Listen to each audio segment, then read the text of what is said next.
Sometimes people try to make us choose between two alternatives that perhaps you don't have to choose from. I think sometimes that happens in the area of spiritual reproduction or in sharing our faith or call it evangelism or witnessing.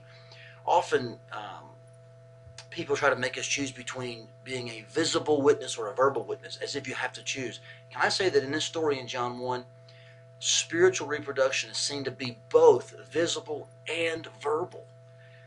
We touched on this last week a little bit.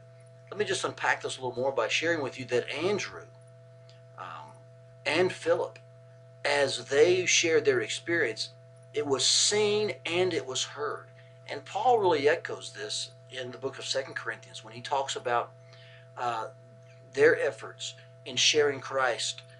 It was an effort imploring people to be reconciled to God. This is in 2 Corinthians chapter 5. But in the midst of talking about how he persuades men, Paul says that what we are is seen to you and seen to God. And so there is clear scriptural indication that when we're involved in sharing our testimony, whether it be an act or a word or a deed, uh, it is something that is seen, it is something that is heard. And we must be willing to not only live our life genuinely and authentically so folks can see the result of our time with Jesus, but we must be willing to talk about it. I think there are opportunities for both. I think there are right times when we can utilize both of these. But in your toolbox, in your testimony toolbox, please don't feel forced to choose either one.